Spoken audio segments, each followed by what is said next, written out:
Bom dia a todas, bom dia a todos. Como dizia lá, tinha um cara de horóscopo há muitos anos atrás, no Rio de Janeiro, que dizia: bom dia, melhor que ontem, menos que amanhã.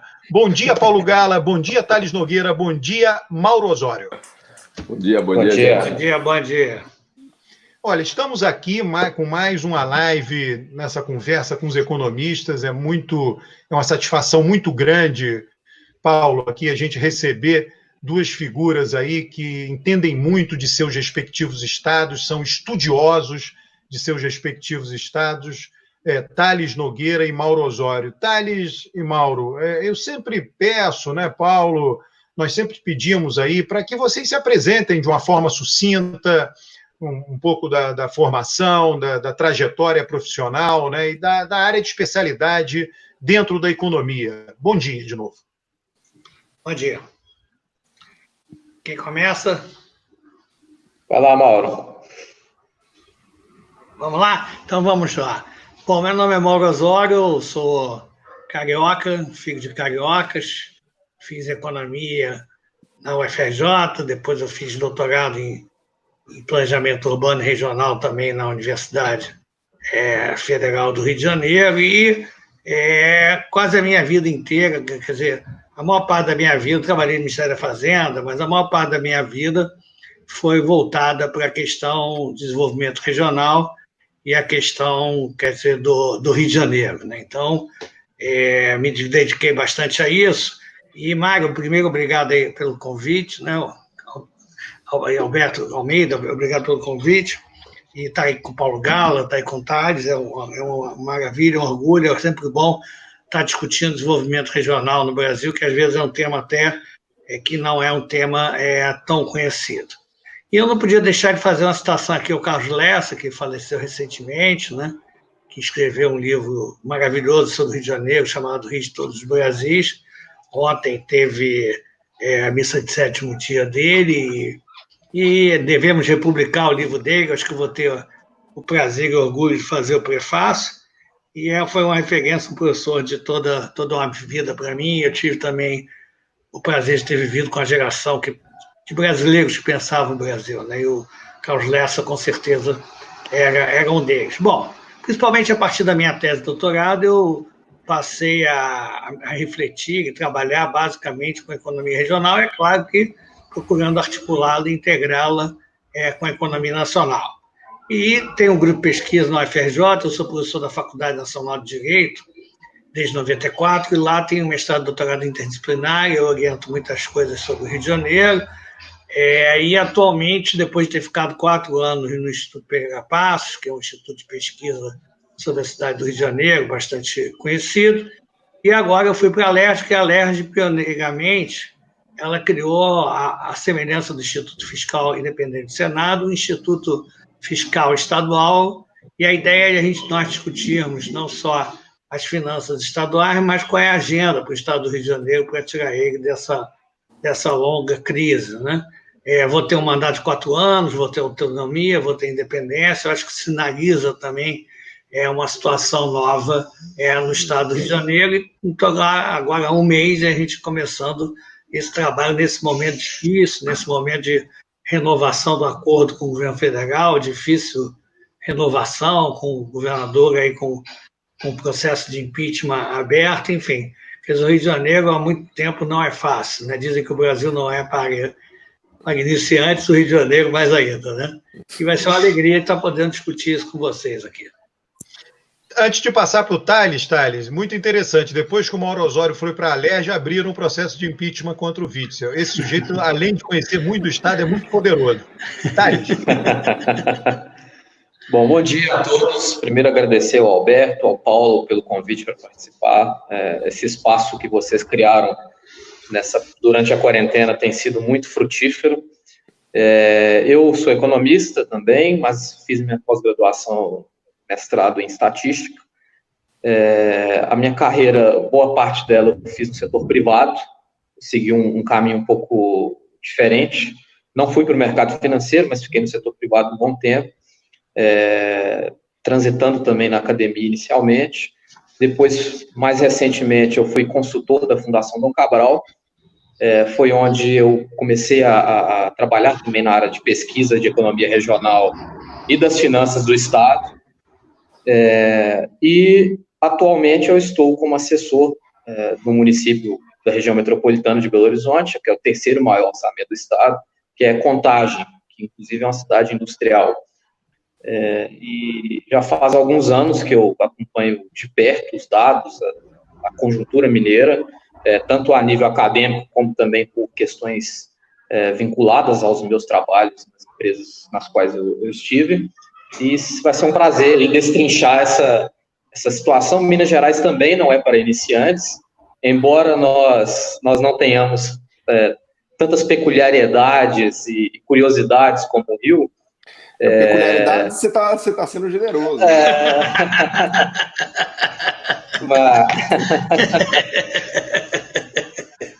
Mas nós também temos as nossas jabuticabas locais e vai ser aí eu creio que nós vamos abrir vários flancos de debate nessa discussão. Paulo, solta a primeira pergunta, Paulo. Não, é um prazer estar aqui com vocês, né?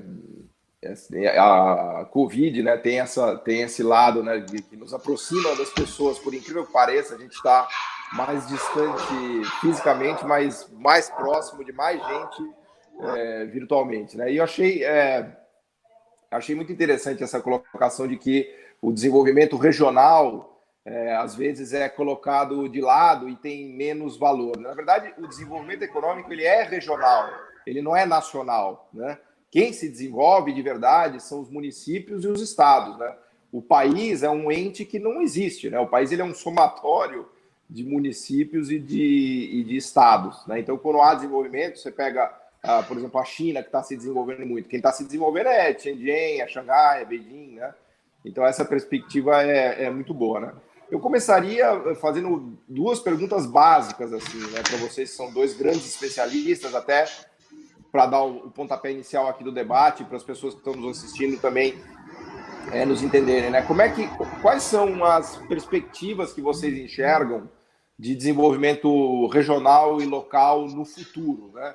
Da ótica de vocês, que atividades ou o que a gente deveria desenvolver nos estados do Rio de Janeiro e de Minas Gerais, pensando em atividades de maior valor adicionado, atividades de futuro, e pensando em próximos passos produtivos, né, que esses estados ou municípios poderiam dar, né, no sentido de que se desenvolver é caminhar em termos de produzir coisas com maior valor adicionado, com maior sofisticação tecnológica, e que, portanto, atividades que, portanto, possam pagar maiores salários e que promovam melhor qualidade de vida, né? Então, assim, de maneira bem resumida, bem simples, pode ser eixos, né? Mas só para a gente começar o debate, porque o meu drama com Minas e Rio é que eles têm vantagens comparativas muito fortes no que os economistas chamam de maldição dos recursos naturais, que é basicamente mineração e petróleo. Então, eu acho que o grande desafio, e obviamente que eu queria ouvir vocês, é como a gente dá passos além do petróleo e do minério de ferro, por assim dizer. Posso começar? Antiguidade oposto? Mas vamos lá. Eu acho, Paulo, que eu sempre procuro discutir o Rio de Janeiro muito a partir da história dele, mas eu posso voltar a isso mais na frente para a gente entender a crise estrutural do Estado do Rio de Janeiro. Quer dizer, o Estado do Rio de Janeiro tem uma estrutura produtiva oca, o Estado do Rio de Janeiro, desde os anos 70, é a principal unidade da federação que menos cresce no Brasil, pelos dados da RAIS, desde 1985, é a unidade da federação, quer dizer, que menos cresce, né? E eu posso depois estar falando as razões disso. O problema do Rio, fazendo um pouco de ironia, é que nem o petróleo ele tem. Porque se, por um lado, nós temos 80% da extração do petróleo no litoral fluminense, nós temos que 80% dos fornecedores, serviços e indústria para o setor petróleo estão fora do Estado do Rio de Janeiro, né? E a capacidade de captar receita tributária a partir do petróleo, o Rio de Janeiro é muito baixo. Tem os royalties que os outros estados batem muito, né?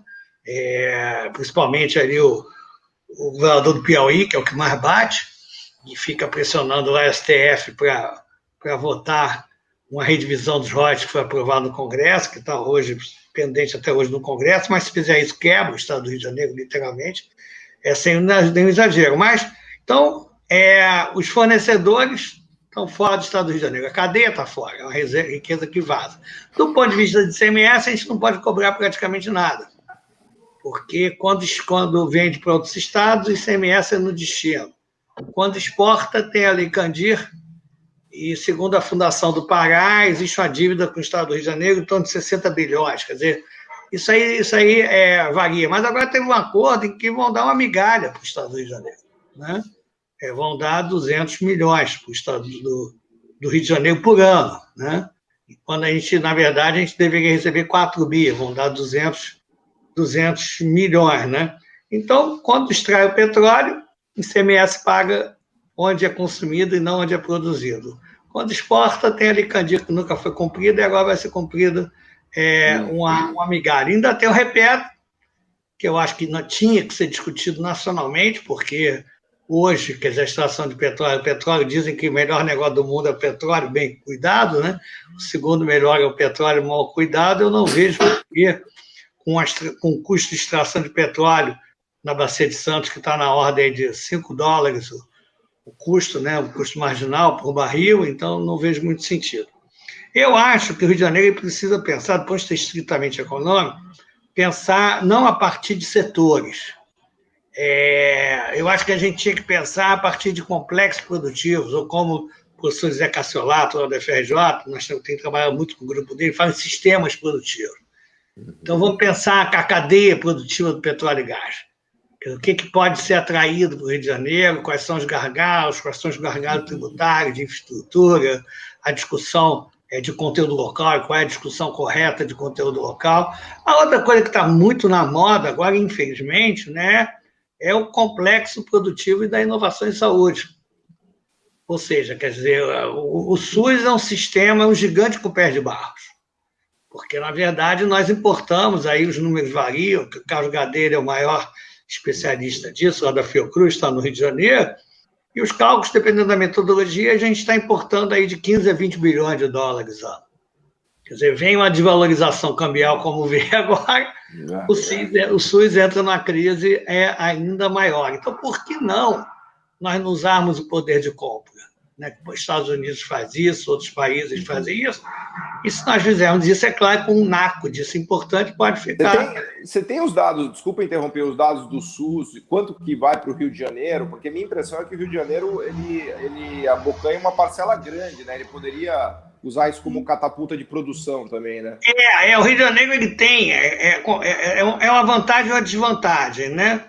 O Rio de Janeiro, ele tem uma rede federal de hospitais grande, pública, federal, tem uma rede estadual significativa pública e tem uma rede municipal significativa pública. E eu trabalhei na Previdência nos anos 80, quando foi implantado o SUAS, junto com os partidos sanitaristas brasileiros, né, Cordeiro, Noronha, Arouca, né, Rafael de Mendes Magalhães, Renato Archer, e lá, desde o início, foi o lugar mais difícil de implantar o SUS, exatamente por ter 3 redes muito poderosas, que disputam o poder entre si. Então, foi um lugar que até hoje o SUS menos foi implantado. Mas é claro que lá, não só por ter uma rede pública forte, mas por ter a Fiocruz, ter o Instituto Vital Brasil, nós temos centros de pesquisa importantes, os principais formuladores disso, quer dizer, estão lá, nós estamos perto de São Paulo, que atrair para lá pode estar vendendo para a região sudeste. Então, esse é o terceiro complexo. O segundo complexo. E o terceiro, e eu adoro fazer polêmica, porque eu acho que tem muito mito equivocado no Rio, é um que a gente pode trabalhar com a ideia de atividades econômicas que têm sinergia entre si, que é turismo, entretenimento, esporte, cultura e mídia. Mas eu gostaria de dizer para os brasileiros que eles podem ir para o Rio de Janeiro, porque na Zona Sul do Rio quase não tem homicídio. A Zona Sul do Rio é tranquilíssimo. O Principado do Leblon é tranquilíssimo, né? A violência no Rio de Janeiro não está na Zona Sul, não está onde estão os ricos da classe média, que tem a capacidade de reclamar, não está nas favelas da Zona Sul do Rio. O principal recorte do Rio não é favela, não favela, é centro-periferia. Mas o turismo do Rio de Janeiro é muito menor do que o senso comum. Se nós pegarmos hotéis e pousadas na cidade do Rio de Janeiro, menos de 1% do emprego com carteira assinada na cidade do Rio de Janeiro está em hotéis e pousadas. Então, mas aí eu acho que a gente pode pensar o turismo junto com isso. As Forças Armadas estão no Rio, quer dizer, por que não pensar uma articulação também econômica e de inovação a partir de uma política mais integrada, né? Então, eu acho que essa é uma discussão importante que eu estou começando a fazer lá na LERJ, né? Qual é a real agenda para o Estado do Rio de Janeiro sair desse ciclo vicioso e ir para um ciclo virtuoso? Usando o Paul Krugman, né? Prêmio Nobel de Economia, como é que a gente faz uma bifurcação, né? Como a gente dá uma virada, né? O Luiz Paulo Veloso Lucas foi que me indicou, né, o Almeida, para eu estar aqui hoje com você, né? Eu acho que o Espírito Santo é um bom exemplo do Estado que deu uma virada. Quer dizer, como é que a gente caminha nessa direção? O presidente da LERJ lá estava aparentemente envolvido, quer dizer, com crime organizado, né? E eu acho que a LERJ hoje tem uma janela de oportunidade para estar na liderança dessa virada. Eu espero que ela aconteça. Thales, nessa pergunta inicial aí do Paulo Gala, como é que você caminharia aí? Eu concordo muito com o Mauro nessa questão das atividades, principalmente da saúde, com um centro produtivo. Minas Gerais também tem as suas peculiaridades históricas de formação econômica. Quando nós estudamos o Estado, você vai ver que várias das mazelas do país foram reproduzidas, e dentre elas a própria industrialização forçada, em algum momento, foi mal conduzida. E Minas é um estado hoje que representa 10% da atividade industrial nacional, aproximadamente isso, mas uma atividade muito fundamentada em setores de baixa densidade tecnológica, né, que é a indústria extrativa. A mineração em Minas representa 65% de toda a produção nacional. Por isso que é Minas Gerais, né? As Minas Gerais. Isso, exatamente. Então, mais assim, 40% que é exportado em Minas vem do setor extrativo.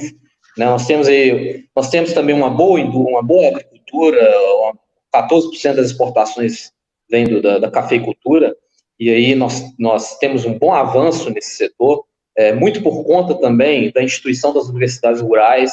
Nós temos 2 bons polos no estado, que é a Universidade Federal de Viçosa e a Universidade Federal de Lavras, no sul de Minas, que foram aí utilizadas muito nessa questão de sistemas produtivos mesmo, na interação universidade, empresas, setores, para ter ganhos de produtividade, ganhos tecnológicos nas atividades, mas nós ainda estamos realmente muito presos a essa armadilha primarista produtiva.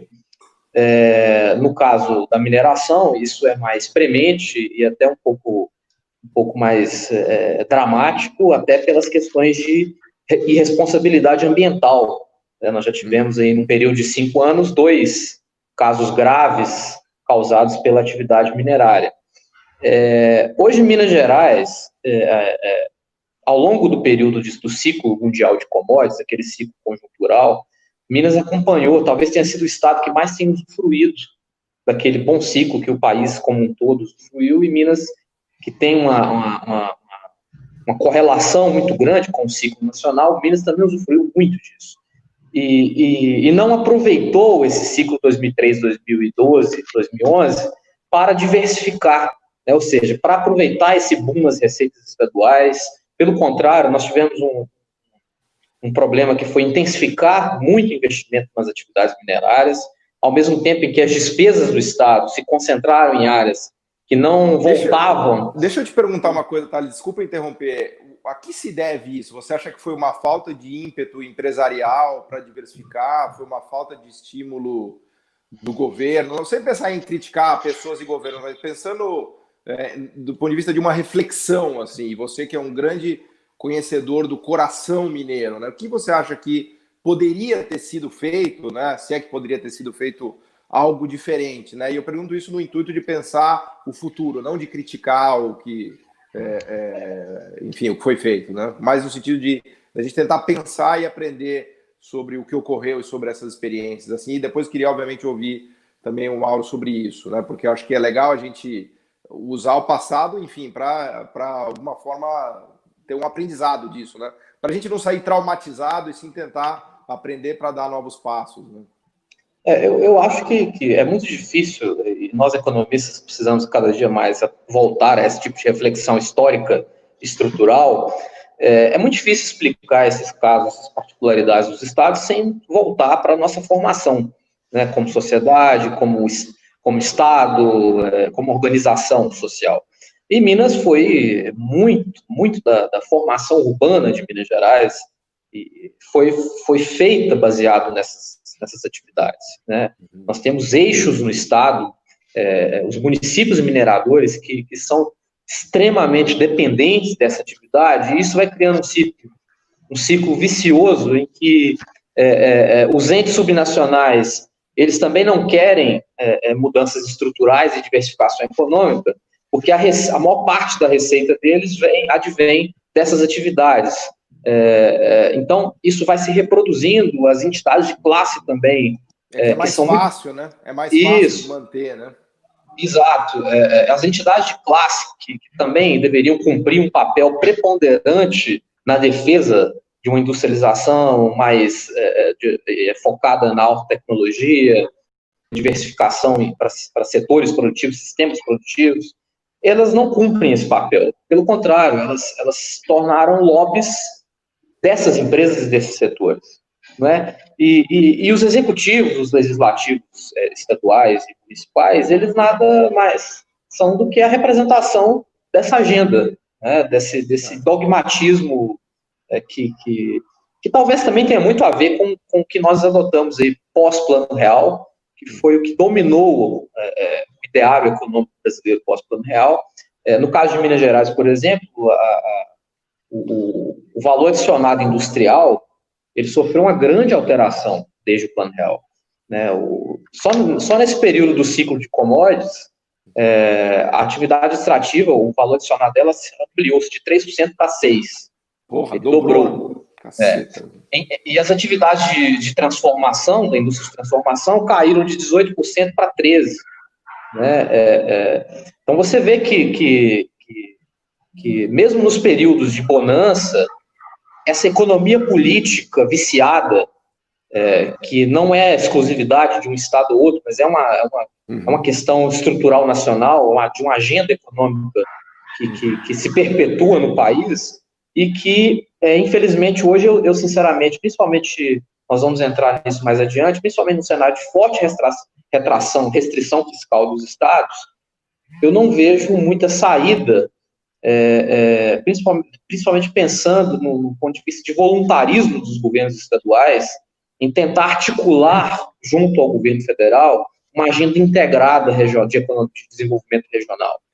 Isso aí que você está descrevendo é o círculo vicioso que o Mauro estava falando, né? A gente cai nesse círculo vicioso e não consegue sair disso, porque ele tem uma inércia muito forte, né? Ele tem um atrator muito forte, né? O que me causa bastante, ainda mais tristeza, é me lembrar que Minas Gerais é o estado que mais tem universidades federais no Brasil. Nós temos 11 universidades federais, né, que poderiam ser aí, elas estão espalhadas por várias macro-regiões do estado, e elas poderiam ser, digamos, a locomotiva dessa interação, desse novo modelo de desenvolvimento econômico regional. E hoje são subaproveitados. Uma coisa assim que eu sempre combino, né, em termos de preocupação, né? Vamos supor que os governos locais, o governo do estado do Rio de Janeiro, o governo do estado de Minas, vamos supor que da noite para o dia eles decidam adotar uma política na direção que o Paulo defende, enfim, não só o Paulo, mas muitos economistas, alunos dele, gente que o Paulo vem treinando, defende, né, que é investimento em áreas tecnológicas, né? Vamos supor que isso aconteça hoje, né, que decisores iluminados tomem hoje essa decisão. Eu queria que vocês tentassem relacionar essa possibilidade com os meios que o Estado, que os respectivos estados têm para fazer isso. Tá? E aí os meios a gente acaba entrando no tema fiscal, claro, quer dizer, exato, né? Porque é o seguinte, você sempre pensa o governo federal, mas a gente aqui nessa live de agora a gente está discutindo a situação dos governos subnacionais. Né? O governo, né? Então, como vocês relacionam uma coisa com a outra? Vamos lá. Bom, primeiro dizer que não é para disputar quem tá pior, mas a crise no Rio é mais forte. Minas Gerais passou o estado do Rio de Janeiro em 2004, em termos de CMS, o estado do Rio de Janeiro em 1985, em termos de indústria de transformação, ele estava na segunda posição, hoje ele está na sexta. Minas passou o Rio, Paraná, Santa Catarina, Rio Grande do Sul, né? Aliás, Santa Catarina eu acho que é um benchmark muito interessante, porque tem uma estrutura produtiva muito integrada. É o estado proporcionalmente com maior peso de emprego na indústria de transformação em relação ao total do emprego. Chega a quase 30%, o estado do Rio de Janeiro é 9%. Né? Então, eu acho que a gente tentar mirar na estrutura integrada. A questão da inovação tecnológica, eu acho que ela é mais transversal. Então, por exemplo, aqui no estado do Rio de Janeiro, quer dizer, qual é o papel da inovação no complexo petróleo e gás, como, por exemplo, o SEMPES, os centros de empresas privadas e toda a parte que ela é obrigada a dar até nas licitações que a ANP faz, na área de saúde, a mesma coisa. Eu gostaria também de um pouco tentar explicar um pouquinho, rapidamente, por que da crise estrutural do Rio. Né? O Dolar Norte, ele fala muito, né, dos marcos dicionários. Dolar Norte é outro economista, que é prêmio Nobel, muito interessante, trabalha com a história. Né? A gente estava discutindo aqui a importância da história para a economia. Por que o sul da Itália é tão diferente do norte da Itália? Eu acho que o estado do Rio de Janeiro, essa crise estrutural, ela tem 3 pontos centrais de explicação. Né? Por que nós fomos a unidade da federação que mais perdemos desde os anos 70, principalmente? Por que nós temos os municípios fluminenses piores indicadores sociais entre todos os municípios do sul e sudeste, principalmente aqueles com mais de 100 mil habitantes? Qual é a crise específica do estado do Rio de Janeiro? Né? Que é a cidade do Rio, uma cidade ícone do país. Primeiro, você tem a transferência da capital sem compensações. Quando transferiu a capital de Bonn para Berlim, quase metade dos ministérios ficaram em Bonn. Também a gente não pediu. A tradição do Rio é pensar Brasil, a tradição do Rio não é pensar região. Eu sou professor da Faculdade Nacional de Direito. Historicamente, os 2 jornais mais importantes do Rio são o Globo e o Jornal Brasil. Vou comentar em Confidência, uma vez eu conversando com o Paulo Artur no Espírito Santo, ele falou, Mal, aqui quando a gente tem que discutir entre a questão regional e nacional, não tenha dúvida que a gente fica com a questão regional. Né? E Minas também, né? Tem uma tradição regional. É o Rio de todos os Brasis, né? Rio de todo o Brasil, do Carlos Laerte, exatamente. Minha tese de doutorado, meu livro é Rio Nacional e Rio Local, que eu procuro jogar com essas duas, fazer uma brincadeira com essas 2 variáveis. Então, até hoje, nós temos muito pouca reflexão regional. Quer dizer, a UFRJ, em termos de reflexão regional, ela é antítese da Universidade Federal de Minas Gerais. A UERJ, eu costumo brincar que é mais uma federal do Rio. Agora, a nossa Universidade Rural tem lá um mestrado em desenvolvimento regional, eu tenho um grupo de pesquisa. Então, você também tem muitos equívocos, você tem muitos diagnósticos equivocados. Por exemplo, o turismo no Rio é imenso. Não é imenso, ele pode aumentar. Acho que nunca vai ser a principal atividade econômica do estado do Rio de Janeiro, o estado de 17 milhões de habitantes, longe dos principais centros emissores, mas pode aumentar muito, mas não é. Mas não é nem de longe a principal atividade econômica. Então, se eu tenho diagnóstico errado, eu posso matar o paciente. E terceiro, o marco de poder. Ou seja, isso fica claro, né, com todos os últimos acontecimentos dos últimos anos no estado do Rio de Janeiro, e infelizmente o Rio ele tinha virado ou virou o sul da Itália, o pior. Isso aí vem do golpe de 1964. Quando tem o golpe de 1964, no Rio de Janeiro, foi a caçada à esquerda e à direita. O Carlos Lacerda também foi caçado. O Lacerda não apoiou o golpe de 64, os militares ficaram no poder. Foi para ele o poder. E os militares fizeram um acordo com o Chagas era um homem poderoso, dono do Jornal Dia, 300 mil exemplares. Isso criou uma hegemonia, né? E quando o Brizola ganha 82, passa a se articular pela LERJ, e, na verdade, agora com todas essas prisões, no Tribunal de Contas, a LERJ está com áreas de renovação, tá certo? Que eu espero que se consolide, quer dizer, Eu acho que o André Siciliano, com toda a minha posição que eu tenho sobre o Estado do Rio de Janeiro, me convidando, me dando autonomia para ir para lá, e espero que a gente consiga, de fato, estar discutindo uma agenda correta para o Estado, que passa também, é claro, pela questão da inovação, passa pela questão de como você pensar então, a agregação de valor, né? Deixa eu interromper, desculpa interromper, fazer uma pergunta na linha do Alberto, né? Pensando nos ares de renovação, assim, no que dá para ser feito e nas restrições, assim. Eu entendo muito pouco dos detalhes, vamos dizer assim, do orçamento do Rio. A gente sabe que está em crise, mas a minha pergunta é assim: número 1, a gente precisa dos instrumentos fiscais, de tarifa, de subsídio, de conteúdo nacional.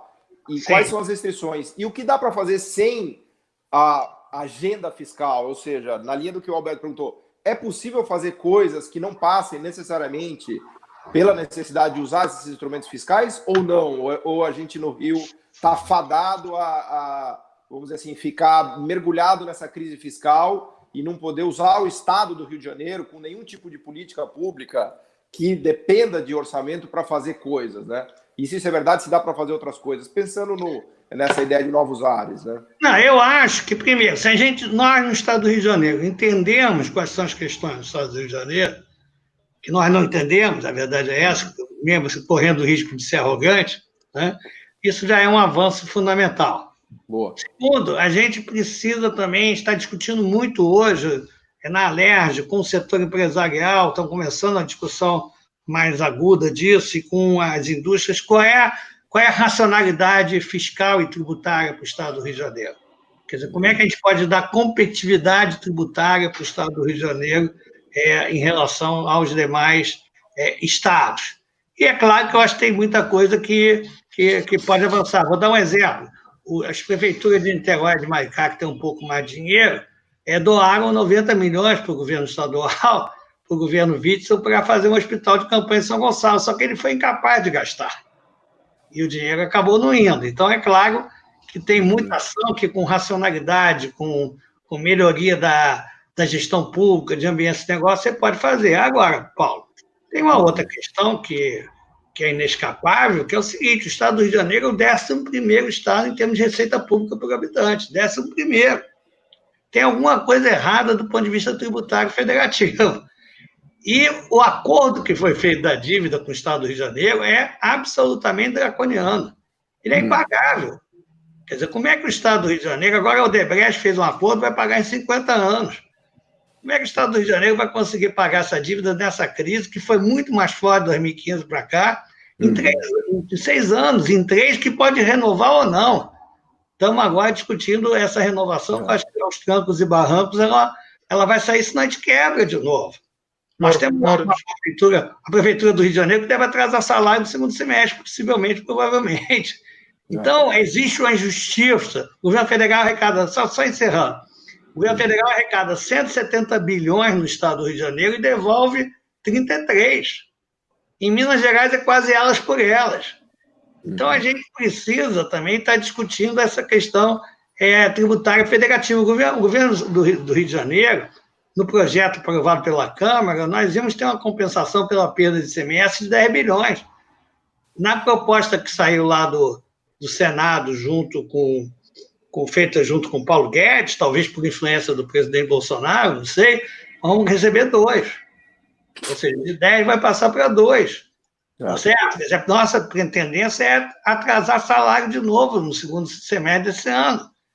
Então, é difícil fazer política sem ter um mínimo de acordo fiscal também com o ente nacional, que, como nós sabemos, é quem pode pegar dívidas nesse momento, é quem pode emitir moeda e quem tem que ter capacidade de coordenação nessa crise de pandemia e de economia brasileira.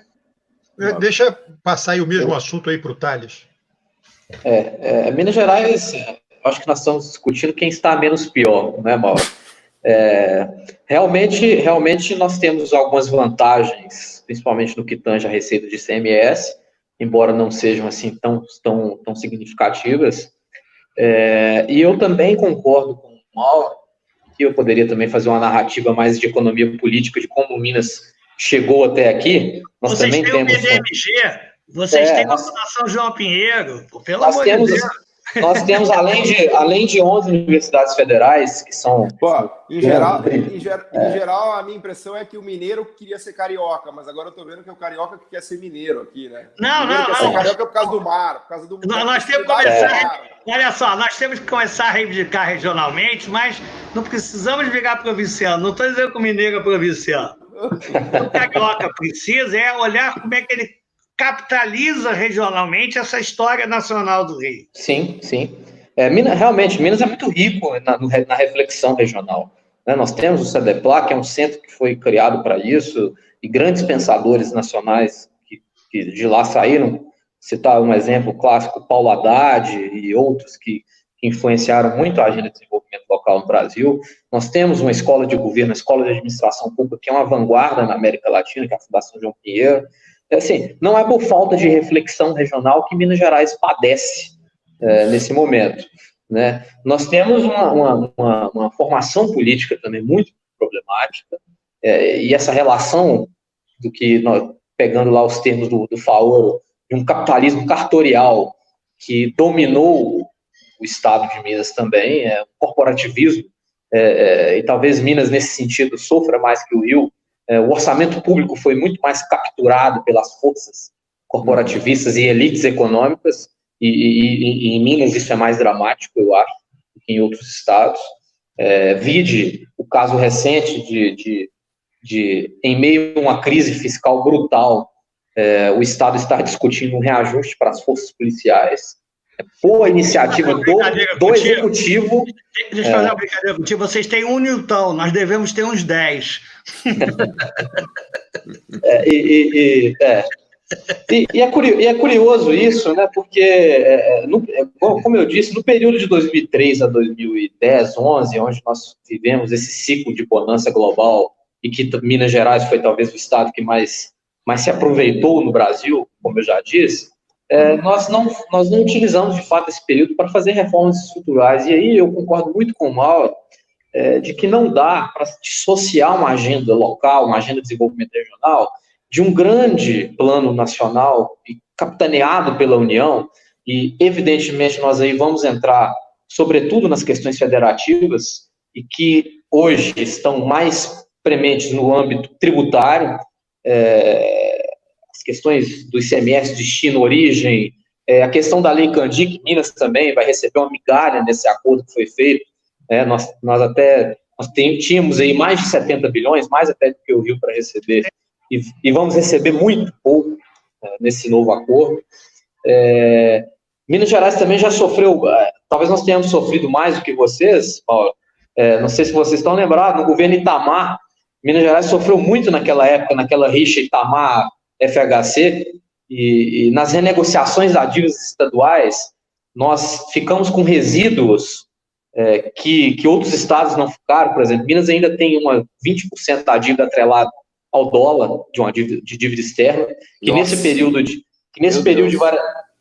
de variação cambial, uma alta volatilidade, impacta bastante a dívida contratual do Estado. Minas também sofreu lá atrás com aquela velha política do café com leite. Isso impactou também as nossas agendas, porque veja, por exemplo, o fato do governo Anastasia, que foi de 2010 a 2014, ele tomou uma iniciativa de gasto muito relacionada à agenda política do ex-governador Aécio Neves, que queria se lançar como candidato a presidente à época. Então, assim, está tudo muito interligado. Embora nós já tenhamos, como eu disse, com essas reflexões locais, nós já tenhamos vários setores que são exemplos de como nós podemos ter iniciativas que não dependam de agendas nacionais. Eu vou citar um caso clássico que vocês devem conhecer, que é na região do sul de Minas, a cidade de Santa Rita do Sapucaí, que é um polo de telecomunicações do Brasil, né? E que foi muito bem desenvolvido e segue sendo um. Aliás, se puder, conta um pouquinho para a gente dessa história dos marcos, né? O que produziu Santa Rita? Santa Rita é filha do quê? Né? Por que deu certo lá? Santa Rita vem muito dessas iniciativas aí da interação das universidades com empresas, mas é curioso pensar que Santa Rita tem muito mais a ver com a proximidade do sul de Minas com São Paulo do que propriamente com a agenda do centro de Minas Gerais. né? Que é uma peculiaridade que Minas Gerais tem. Nós temos polos que são divisas, limítrofes com os estados. O Mauro vai se lembrar que a região cafeeira da Zona da Mata, ela faz divisa com o Rio de Janeiro. Inclusive, tem uma proximidade grande com a região petrolífera de Campos, Itaperuna, Rio das Ostras, etc. O sul de Minas, por sua vez, ele é uma região muito influenciada pelo interior de São Paulo, né? O Triângulo também, isso, né? E você tem o Triângulo, que é um cerrado mineiro, né? É uma região de soja, de setores muito parecidos com Goiás, né? E também nas mazelas nós copiamos o Brasil. Tem toda aquela história de que Minas Gerais é um microssomo do mapa brasileiro, regional. Nós temos o norte, que é uma região com desenvolvimento problemático, e o Vale de Jequitinhonha, que é, digamos, o nosso nordeste, com diversas desigualdades e mazelas sociais, e que também não foi esquecido nas agendas de desenvolvimento dos, digamos, pós-ditadura. Minas Gerais de todos os Brasis também, né? Exato. Regionalmente falando, Minas Gerais é um arquétipo do que é o Brasil. Né? E a região central de Minas, ela tem uma certa diversidade, mas ela é dominada, estrito sensu, pela mineração. A região metropolitana de Belo Horizonte, ela é o município que eu trabalho, que é o terceiro maior orçamento do estado, tem 700 mil habitantes, ele é uma cidade que foi construída como cidade industrial. Então, a metalurgia foi para lá, a Arcelor, a Belgo, Mineira, a antiga Mannesmann, são todas indústrias da siderurgia que se lotaram nessas cidades. A mineração, ela, por sua vez, pegou os municípios limítrofes da região metropolitana, que é Nova Lima, Ouro Preto, a própria região de proximidade com Ouro Preto. Então, Minas tem essas particularidades, né? Quer dizer, a região central é muito minerária, você tem regiões que são muito baseadas em comércio e serviços, e outras que são da indústria agroexportadora, que é principalmente a região sudoeste do Triângulo, e que, de alguma maneira, nós não exploramos as potencialidades desses setores ao longo desse boom de receitas que o Estado viveu. E após isso, com a crise fiscal, eu vou até colocar de forma mais hierárquica isso, né? Com a crise econômica, que gerou uma crise também nas receitas, cíclica, e um aumento estrutural nas despesas dos estados, muito por conta dessas questões de economia política, de formação cartorial dos estados brasileiros, nós ficamos um pouco de mãos atadas. Hoje, Minas Gerais, para que vocês tenham uma noção de perspectiva, enquanto entre 2010 e 2019 nós tivemos um aumento real nas despesas com pessoal de 71%, nós tivemos uma queda real nos investimentos de 52%. As despesas de capital, ou seja, as despesas que vão, de fato, para agregar, investir em setores, uma agenda de desenvolvimento, de infraestrutura, elas estão, em detrimento do aumento e da asfixia fiscal dos estados, elas estão sendo prejudicadas. Então, hoje, os municípios mineiros que outrora tinham investimentos muito altos em infraestrutura, por exemplo, e aqui eu posso citar o meu exemplo pessoal, trabalhando no município que tem um orçamento muito elevado. Hoje nós somos o único município no Brasil que tem quase 1 bilhão de investimentos em infra. Muito por conta de operações de crédito e de boas gestões fiscais que foram feitas no município em outras gestões de outros prefeitos. Contagem.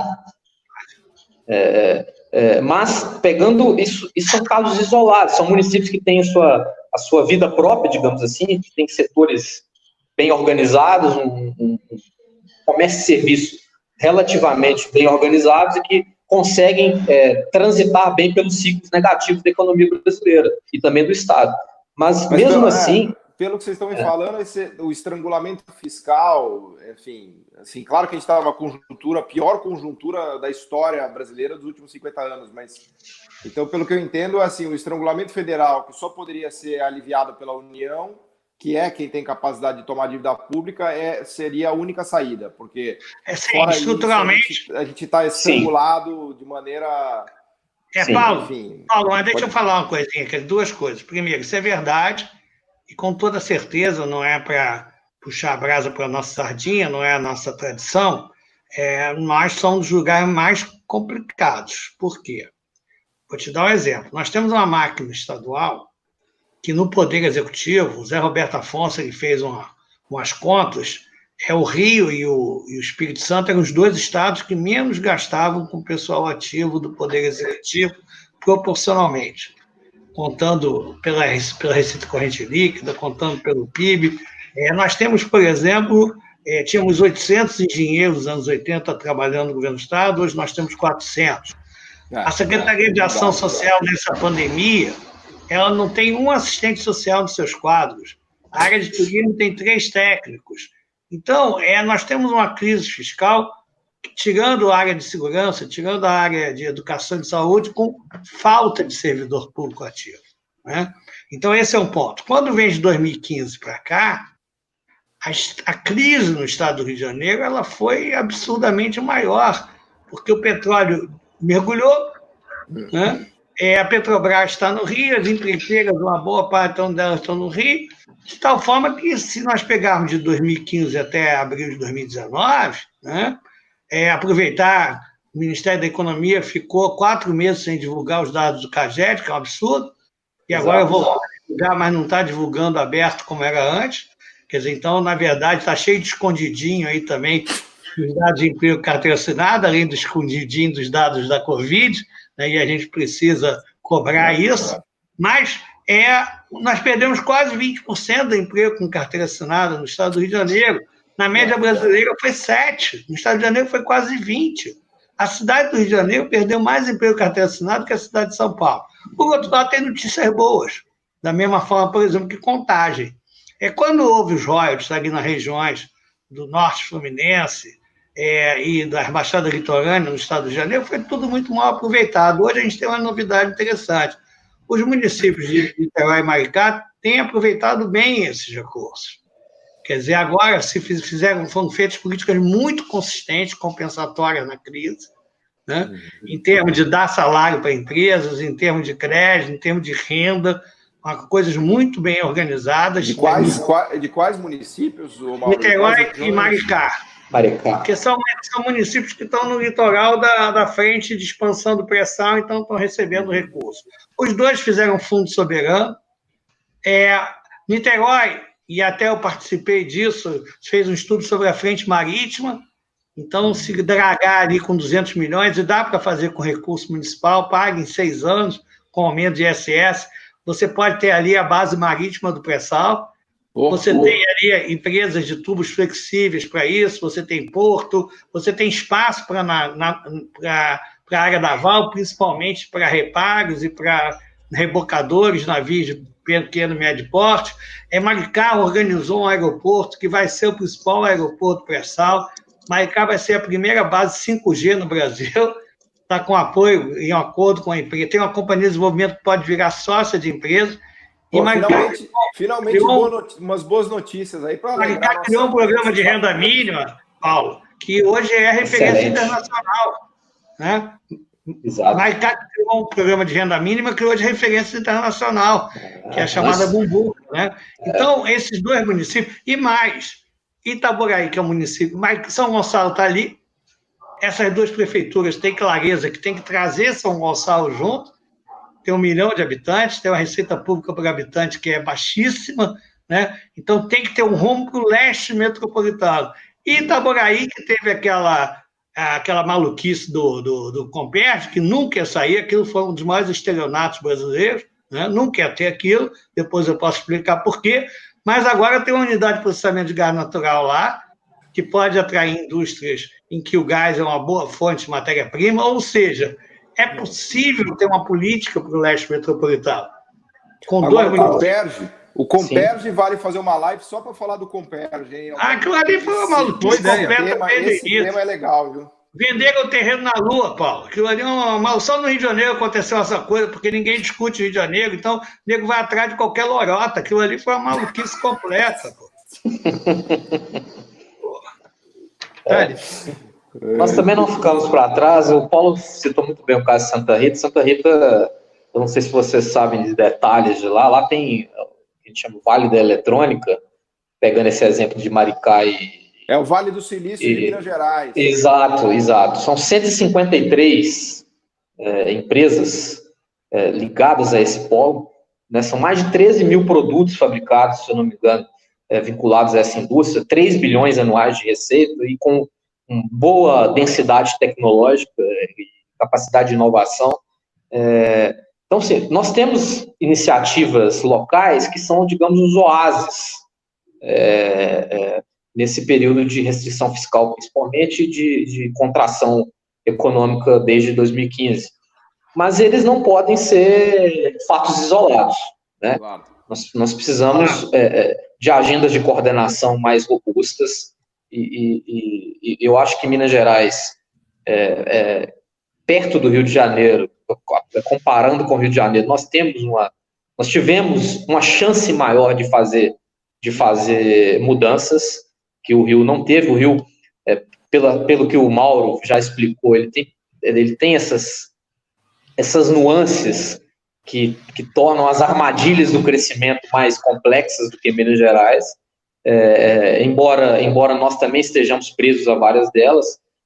Eu acho que a principal, volto a repetir, é essa questão de uma visão estreita de gestão do Estado, somada a um cartorialismo que ocupa aí as forças corporativistas que ocupam o Estado, e boa parte do orçamento público é canalizado para isso, né, com despesas com pessoal, e quando eu digo pessoal, eu estou falando daquelas elites do funcionalismo que capturam renda do Estado de forma, inclusive fomentando disparidades. Rentista, né? Rentista. Exato. Rentista também. Tem rentista de todo lado, né? Todo lugar que você olha, você acha rentista. Exatamente. No setor financeiro, setor público. Só para citar um caso que eu acho importante, como já entrando numa fase de falar das saídas para a crise, eu acho que os estados como Rio e Minas não vão sair dessa sem realmente um acordo de renegociação com a dívida com a União, um pacto melhor de compensação pelas perdas com a Lei Candir, uma reforma tributária que seja, que preserve, que fortaleça o pacto federativo e corrija essas distorções, que inclusive desincentivam a industrialização, e aí nós podemos discutir um IVA, etc.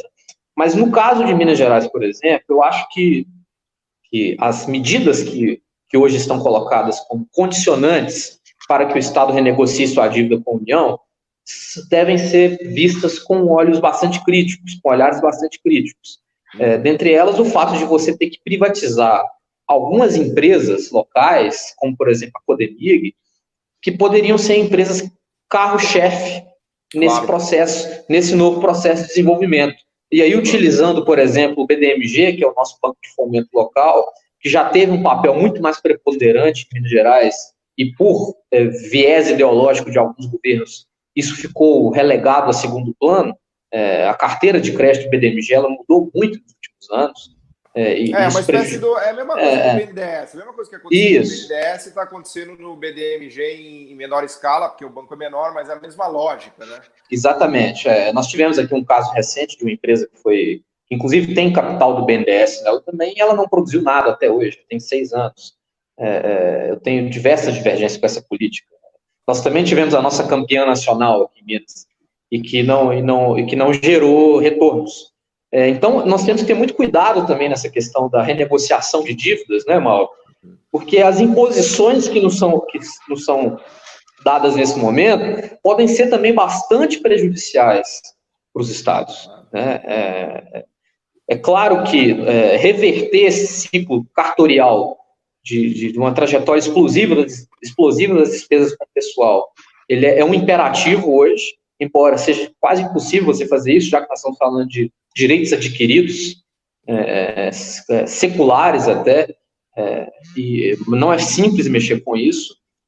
Vide o caso de um governador como o de Minas Gerais, de um partido que se diz contra privilégios e a favor de um Estado mínimo possível para que a vida em sociedade funcione melhor e toda aquela visão estreita do funcionamento da sociedade e da importância do Estado, ele ter sido o governador que defendeu e criou um movimento nacional para um reajuste das forças de segurança pública, que já tiveram, no caso mineiro, um reajuste de 97% no governo do PSDB. Né? Então, é um momento, sim, de nós rediscutirmos, inclusive, esse âmbito das formações estruturais dos estados.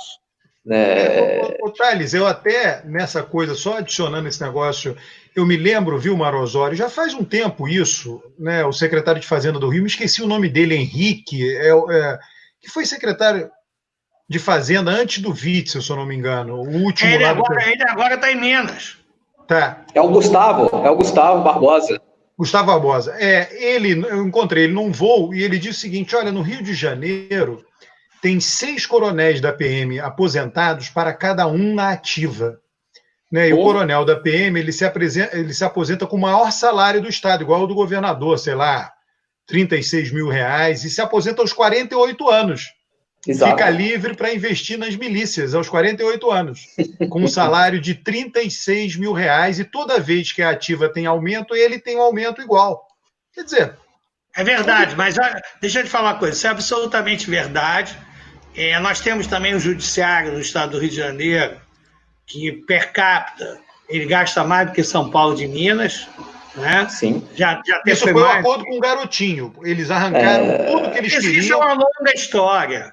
Isso é uma longa história. Quer dizer, na verdade, eu acho que desde o Chagas, o que o Rio de Janeiro tem é uma grande continuidade. Se o cara for mais de esquerda, ele vai dizer que a culpa foi do Moreira e do Marcelo. For mais conservador, vai dizer que a culpa foi Garotinho e Brizola, mas eu acho que é uma longa história. Eu acho que... Então o Alberto é conservador. Não sei. Eu fico mal no dor, hein? Nós somos todos 70%, entendeu? Ele seja lá o que isso signifique. Significa muita coisa, olha aqui, uma coisa que surgiu... Mas deixa eu só colocar uma coisinha. Então, a questão previdenciária do Estado do Rio de Janeiro, o nosso Tribunal de Contas, até alguns anos atrás, isso mudou, porque saíram 5 conselheiros afastados, ele gastava mais do que o de São Paulo.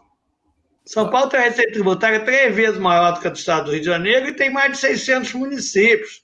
Então, quando você tem um marco de poder como o Rio tinha e em alguma medida ainda tem, né? Aqueles poderes mais fortes, eles vão pressionando. Sim, e aí vão abocanhando, tá certo? Agora, quando nós olhamos o poder executivo, eu vou insistir nisso, a gente vai ver que no período Cabral-Pezão, o gasto com pessoal ativo não aumentou, em termos reais. Mesmo no Brasil inteiro não aumentou tanto assim, mas no Rio não aumentou, né? Agora, você tem um problema de aposentadorias, que, na verdade, está sendo discutido e está sendo resolvido, né? Mas também é uma coisa que a gente só resolve a médio e longo prazo, não é de bom tom também querer matar os velhinhos, não é isso? É intemporal, né? Houve uma história engraçada lá no Maranhão, né? Que quando o Zé Serra fez uma campanha de vacinação lá, sobrou vacina, porque o povo soltaram um boato lá que o Zé Serra tem fama de malvado, né? Que ele estava querendo matar lá os velhinhos e a vacina sobrou, né? Sobrou. Então, mas a gente precisa, e eu gosto muito do Zé Serra, viu? Eu tenho Serra, eu estou fazendo isso com brincadeira, mas eu acho que ele, principalmente quando ele fala contra o Banco Central Independente, eu sou fã dele, está lá no filme do Celso Furtado. Acho que o Banco Central tem que ter uma equipe profissional correta, mas enfim, aí é outra discussão. Mas eu queria ressaltar isso, eu acho que tem um problema, que você tem que dar também um melhor ordenamento, ter mais racionalidade no gasto público por áreas. Eu acho que o Rio de Janeiro, na área de segurança pública, gasta muito para a eficácia que tem, embora até a taxa de homicídio caiu recentemente, né? Tem esses problemas, quer dizer, de gasto com o judiciário, tem a questão da aposentadoria, mas que de alguma medida já foi avançada, quer dizer, se passou a cobrar uma alíquota dos aposentados. Eu acho que houve avanços, quer dizer, para frente. Agora, a questão previdenciária, eu estou inteiramente de acordo, isso é um problema brasileiro. Nós vivíamos 30 anos na virada do século XIX para o século XX, e agora vivemos o quê? Quem chega aos 50 anos para os 80. Então, essa discussão ainda é inescapável. Uma coisa que apareceu nas lives anteriores aqui de economia, né, que é algo que não existe no Brasil, mas que apareceu, né, que é uma proposta para o futuro, que é dar autonomia para as unidades subnacionais, estados e municípios contraírem dívida no mercado de crédito, né, e isso teria que vir junto com a lei de falência do setor público. Teria que ser possível o setor público falir. Vocês têm alguma, alguma reflexão acerca disso? Não. Agora, uma coisa curiosa é que até o golpe de 64, né, as unidades subnacionais elas tinham uma autonomia bem maior do que passaram a ter após o período do golpe militar de 64. Quer dizer, o imposto sobre vendas e consignações, né, era uma decisão de que cada estado tinha uma autonomia muito grande. Quer dizer, uma gestão administrativa do Carlos Lacerda, e eu jamais votaria nele se pensasse hoje, quando ele foi candidato a governador, mas ele fez uma bela gestão administrativa, mas uma das coisas que ele fez foi aumentar muito o imposto sobre vendas e consignações, que na cidade do Rio de Janeiro ele era ridículo. Então, eu acho que no país das dimensões brasileiras, né, quanto mais autonomia você conseguir dar às esferas subnacionais, é claro que tem uma coordenação nacional, quer dizer, a questão macroeconômica é nacional, né, e não dá para abrir mão disso. Eu não sei se vocês já fizeram a discussão aqui, mas eu sugeriria sobre a questão regional, talvez convidar o Carlos Américo Pacheco, que tem um livro, até doutorado sobre a fragmentação da nação, e o Clério Campolina, que discute a questão poligonal. Eu acho que os dois dariam um ótimo debate sobre essa questão, quer dizer, brasileira, mas, enfim, a tese de que deve-se buscar, que é a tese do SUS, né? Quer dizer, qual é a tese do SUS? O nacional com a coordenação, né? E, na verdade, você vai com a execução com as esferas estaduais e municipais. Subnacionais. Exato. Por exemplo, eu hoje estou vivendo mais de perto essa questão da autonomia subnacional. O que está viabilizando nossos investimentos hoje, lá a nível local, como eu disse, Contagem hoje a cidade tem 1 bilhão em investimentos em infraestrutura, são operações de crédito. São operações com o Banco Latino-Americano, a Corporação Andina de Fomento, operações com a própria Caixa, resíduos do PAC. Realmente eu acho que a gente precisa repensar um pouco o Pacto Federativo Brasileiro. Hoje, por exemplo... Thales, é 1 bilhão por ano? É 1 bilhão mais por ano? É 1 bilhão no horizonte aí de 4 anos, 4, 5 anos. Tá. Né? Mas 80% desse recurso vem de operações de crédito, seja com bancos multilaterais ou com a própria Caixa, o Banco do Brasil e o próprio BDMG. Nós precisamos, inclusive, já que nós estamos fazendo desenvolvimento regional, como eu disse, repensar o papel dos nossos bancos de fomento, né, das nossas agências. No caso, por exemplo, das capitais, eu acho que o Mauro vai concordar, nós precisamos ter um plano metropolitano, parar de pensar cidades de forma isolada e começar a pensar nessas questões da zona de conurbação, de um conceito mais amplo de município. Né? As agendas ainda são muito descoordenadas e um exemplo emblemático disso são as ações do isolamento social. Né? Você tem cidades na região metropolitana, Belo Horizonte está trabalhando de forma bastante contundente, louvável a atitude do prefeito, mas você tem cidades no entorno da região metropolitana que estão tomando outras medidas. Isso é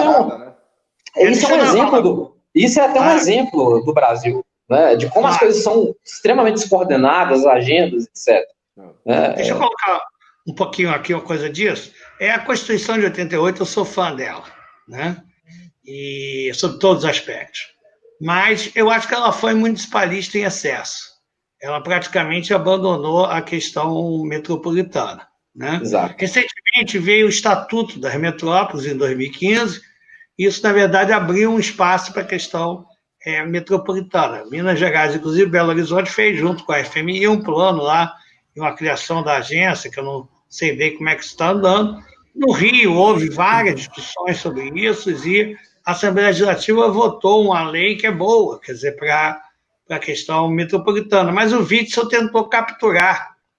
Quer dizer, o Witzel acho que também queria tudo para ele, né? Acabou que ele está se dando mal por causa disso, né? Mas ele tentou capturar e ele decidir tudo e ser o governador da metrópole, meio que atropelando. Mas não há saída para a cidade do Rio de Janeiro, por exemplo, sem uma saída metropolitana. Aqui é tudo uma área conurbada. E uma coisa interessante, muito rápido, nós somos a pior periferia metropolitana de longe do Sul e Sudeste. Até porque aqui no estado do Rio de Janeiro tinha uma particularidade institucional. Até 1974, nós éramos 2 unidades federativas. Então, e a receita tributária... Só para quem está acompanhando, a Guanabara e Rio de Janeiro. Né? Era o Distrito Federal e o antigo Estado do Rio, né? E depois a Guanabara e o antigo Estado do Rio. Então, o que acontece? De 40 até 1980, você tem uma migração muito forte do Nordeste, das áreas mais pobres de Minas Gerais para o Rio de Janeiro, até mineiros muito ilustres foram para o Rio de Janeiro, né, como o caso do Bruno de Haddad, só apenas um exemplo, mas você teve muita migração do Nordeste e de Minas Gerais para o Rio e São Paulo, só que, na verdade, no Rio as pessoas inicialmente iam para as favelas do Rio, pessoal mais pobre, para trabalhar na capital da República. Depois começa a ocupar Baixada e depois São Gonçalo. Só que a pessoa vinha trabalhar no Rio, gerava riqueza no Rio, o Distrito Federal, depois da Guanabara, tinha 2 impostos e ficava com todos os impostos municipais e estaduais, então tinha um privilégio tributário. O cara vinha trabalhar no Rio e foi morar em Caxias, ou foi morar em Nova Iguaçu. E a prefeitura de Caxias e Nova Iguaçu não tinha a mínima condição de investir em infraestrutura. E mais, o governo do antigo Estado do Rio estava muito mais voltado pela tradição para Niterói e o interior, porque a Baixada antes era uma região de laranja. Ele gera riqueza no município e gasta no outro município. E aí, veja que coisa curiosa. O primeiro miliciano, só uma coisinha muito curiosa. O primeiro miliciano brasileiro famoso foi o Tenório Cavalcante, com a metralhadora que ele chamava de Lurdinha, né? Então, por quê? Porque não tinha Estado. Aliás, até hoje, se nós pegarmos em Caxias, 40% das escolas não tem cano d'água, gente. Não é que não tem água, não tem cano. A maioria das ruas de Caxias não tem CEP. Quer dizer, algumas favelas da Zona Sul do Rio, perto de Japeri, são um paraíso. Tá certo? Então, essa questão metropolitana ela é decisiva no Brasil inteiro, e no Rio é muito mais demais. E aí eu defendo, e aí nisso até fecha com alguns militares do governo Bolsonaro, a gente precisa ter um plano Marshall para a periferia metropolitana do Rio, e talvez um plano Marshall para todas as periferias metropolitanas brasileiras. E aí tem que articular recurso internacional, você tem o Banco dos BRICS, o Paulo Nogueira Batista Júnior deu uma entrevista para o Mário Conde dizendo que tem dinheiro lá. Enfim, é uma questão de coordenação de política, né? Nós temos um ministro de infraestrutura, que até um cara parece bastante razoável, né?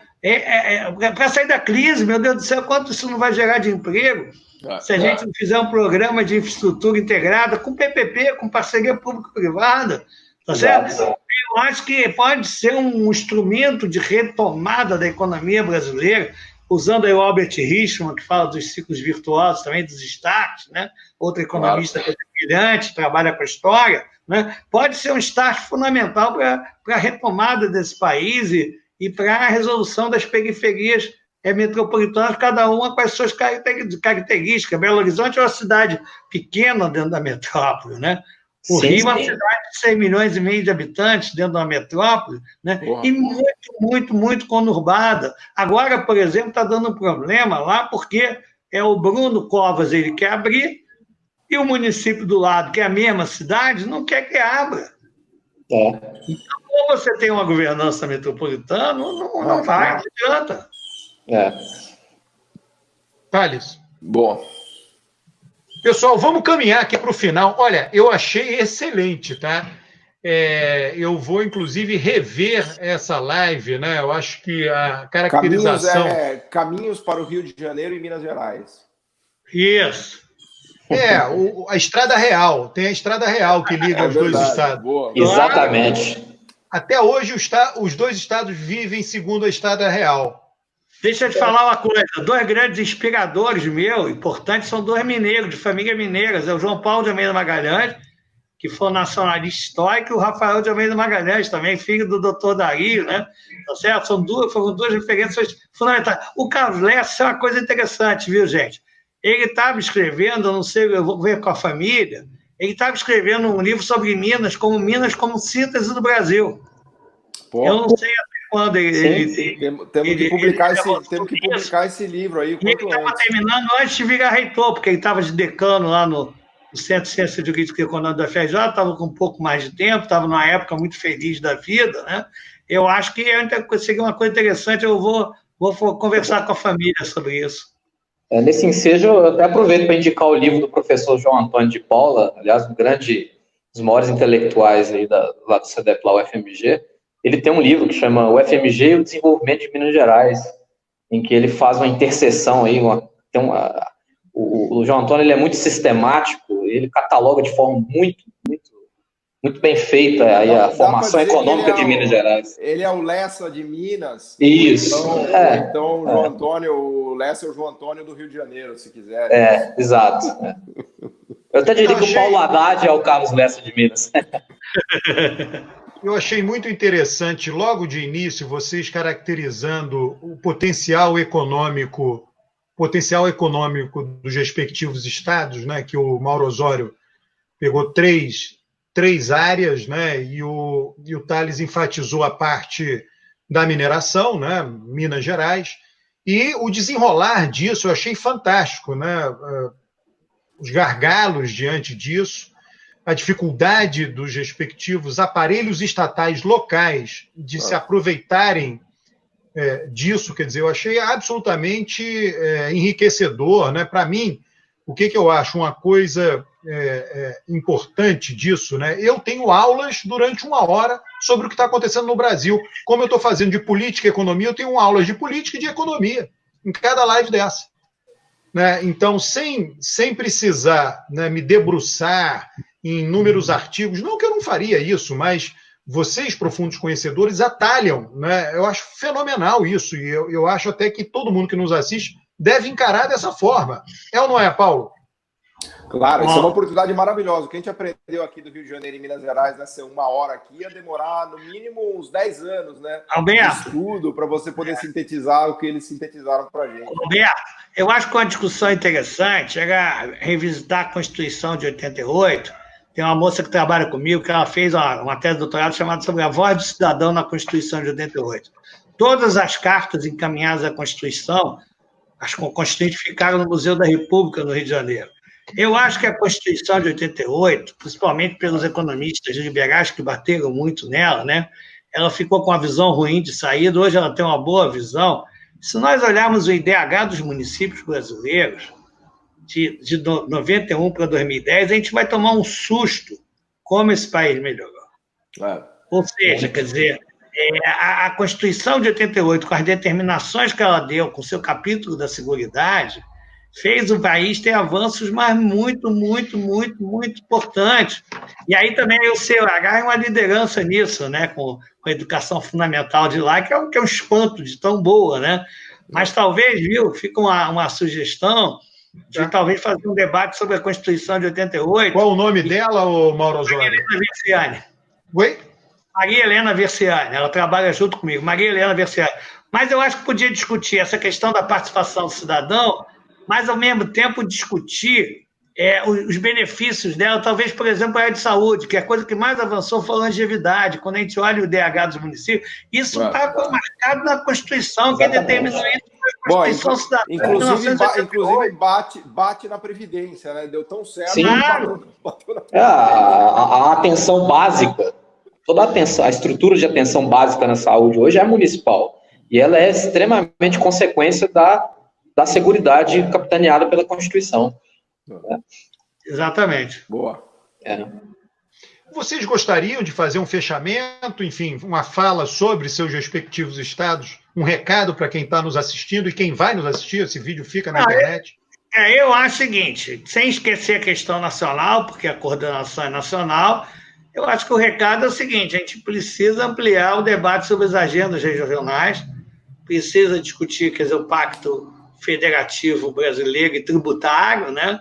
E também pensando muito nas diversas realidades regionais e que os problemas, quer dizer, eu acho que isso é que o Carlos Américo Pacheco também traz no livro dele, Fragmentação da Nação, é que não é só uma questão do Nordeste e o Norte mais pobre, e o Sul e o Sudeste maravilha, porque você também tem muitas realidades distintas em cada região de cada um desses estados, mas é procurar discutir a questão territorial, né, com seriedade e levando em conta a questão das desigualdades, mas com muita racionalidade. E eu não vou querer trocar a racionalidade pela questão da filosofia, pela questão dos embates de interesses, mas eu acho que dá para ter essas discussões de forma integrada.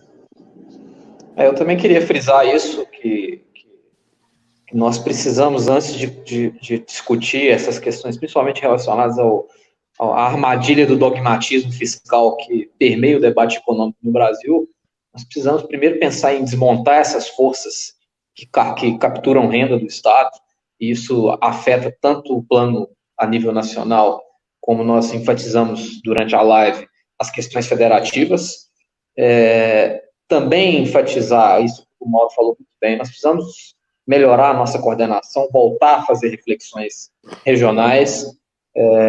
Infelizmente, eu não vejo, sendo bastante pessimista e com a dose até de niilismo, eu não vejo muito vislumbre disso avançar com esse governo nacional, e também pensando em nossos dois estados, com esses dois governadores, que têm visões tacanhas do funcionamento da economia e do papel do Estado no desenvolvimento, etc. E eu acho que essas lives, inclusive esse debate nosso mais informal, né, que transcende os muros da academia, ele é muito importante, né, que esse é um desafio que nós temos como pesquisadores, como profissionais dessa área, é transformar essas informações, conscientizar as pessoas da importância dessas agendas serem dialogadas de maneira mais transversal, né? Nós, economistas, precisamos de mais transversalidade no nosso debate, lembrando sempre que nós somos uma disciplina que nasceu de uma transversalidade, né, embora ela tenha se desvirtuado muito. Nós somos filhos de várias disciplinas, né? E agora mais... Só um parentezinho, tem um autor, né, o John Hobson, não, John Hobson não, é o George Hodgson.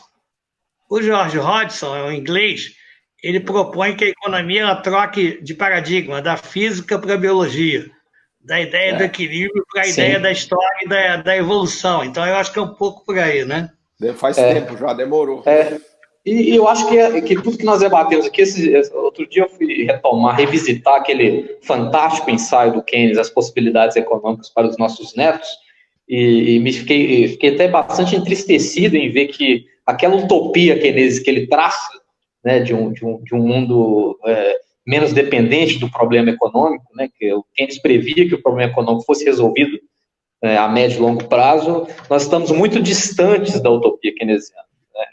Nós vivemos a geração dos bisnetos de Keynes e frustrados e sem perspectiva, e aí pensando mais como o Brasil. Eu acho que é hora de nós fazermos essa pergunta: quais são as possibilidades econômicas para os nossos netos, né, e construir uma agenda estrutural que dê um vislumbre de esperança, né, para os nossos trópicos.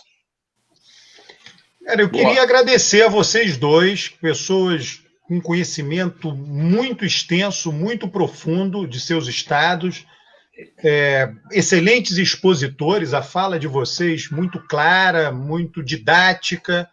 Eu vou tentar divulgar, eu tenho muitas redes sociais, o Paulo também, estamos muito ativos nas redes sociais, vamos divulgar muito essa live, né, porque ela realmente é uma live, sei lá, definitiva do ponto de vista do esclarecimento do que está acontecendo em Minas e no Rio e das perspectivas. Eu não sei se você vê assim também, Paulo. Eu agradeço muito você. Sem dúvida. Obrigado. Agradecer a grande aula aí que a gente teve de Minas Gerais de Rio de Janeiro e de Brasil, né? Porque eles são dois grandes pensadores do Brasil, né? Porque a gente está na nossa cidade, no nosso estado, mas estamos todos no Brasil. Aliás, o Brasil é que nos une aqui nessa live. Claro. Aqui, né? Então, só agradecer a participação deles e é uma honra para a gente ter eles aqui.